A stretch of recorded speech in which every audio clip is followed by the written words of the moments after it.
L'Afrique du Nord au Sud est secouée depuis une dizaine d'années par des mouvements populaires qui demandent plus de démocratie et de justice sociale, et qui parviennent ici ou là à renverser les dictateurs et autres régimes corrompus. Un facteur commun à la plupart de ces mouvements de contestation, le rap, qui les accompagne et les porte. Loin du macabre et dépressif gangsta rap français ou des délires électro-misogynes du rap US, les MC africains sont eux en train d'écrire directement l'histoire au cœur des insurrections populaires de la décennie actuelle. Même cinéma, même schéma.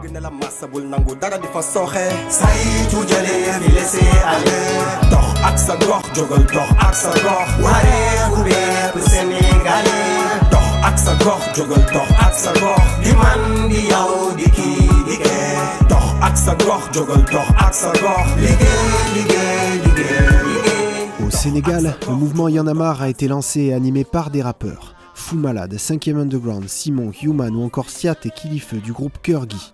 Appel à mobilisation, appel aux urnes, Y en a marre n'y est pas pour rien dans la défaite électorale d'Abdoulaye Wade, mais surveille de très près les agissements du nouveau président Macky Sall, comme dans les excellents JT rappés de Human et Keyti. Pire que la mafia, Al Capone ou Escobar, les multinationales volent à l'Afrique des milliards de dollars grâce à nos dirigeants complices qui leur font des remises avec des allègements fiscaux. C'est le gâteau sur la cerise. Faut les forcer à payer leurs taxes. Un point c'est tout, ils jouent encore à DSK et c'est nous Nafissatou. Les produits anticancéreux sont très coûteux. Une mammo ou une chimiothérapie, c'est onéreux. La police change de DG comme Macky change de PM. Au Galsen, la politique pourrit le système. Au Burkina, c'est les rappeurs Smokey et Samska le Dja qui ont lancé le mouvement Ballet Citoyen, ayant largement participé à destituer le dictateur pourtant soutenu depuis 27 ans par la France, Blaise Compaoré, en octobre 2014. Smokey, héritier du combat d'émancipation de Thomas Sankara, est un artiste engagé contre le système de la France-Afrique, ayant participé à plusieurs compilations sur ce thème. Ça ira, ça ira, ça ira. Or ça va pas, ça va pas, ça va pas. France-Afrique, c'est vice versa.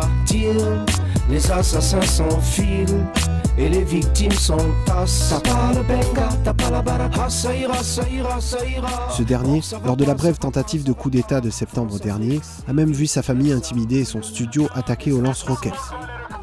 On peut parler aussi d'une démarche panafricaine puisque les différents mouvements ont tenté d'essaimer dans d'autres pays au risque d'être parfois confrontés directement à la répression comme ce fut le cas le 15 mars 2015 quand des membres de Y en a marre et du Ballet Citoyen ont été arrêtés lors d'un atelier populaire à Kinshasa, une réunion jugée illégale par les autorités congolaises. Enfin la réalité remplacera la fiction.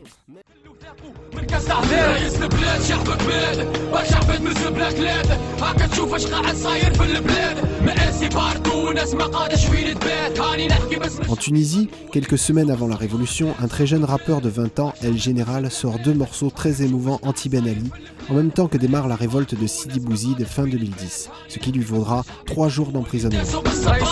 C'est aussi en Tunisie qu'on peut compter sur le groupe de rap Armada Bizerta qu'on a pu voir aux côtés d'une pléiade d'artistes pour soutenir la démocratie et appeler les gens à participer aux élections, ou encore Clay BBJ, dont les textes dénoncent la police, la torture et la confiscation de l'esprit de la révolution par le régime actuel. Ce dernier, malgré un succès important, a lui aussi été plusieurs fois incarcéré et ses concerts sont souvent interdits.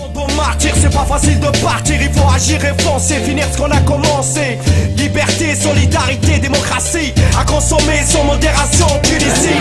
Si l'idée qu'une chanson peut changer les choses est peut-être aujourd'hui dénigrée en France, on ne peut nier que de nombreux groupes de rap en Algérie, au Maroc, au Mali, en Côte d'Ivoire et dans bien d'autres régions entretiennent avec leur public une parole politique, où les émotions participent concrètement au soulèvement émancipateur que vit en ce moment le continent africain.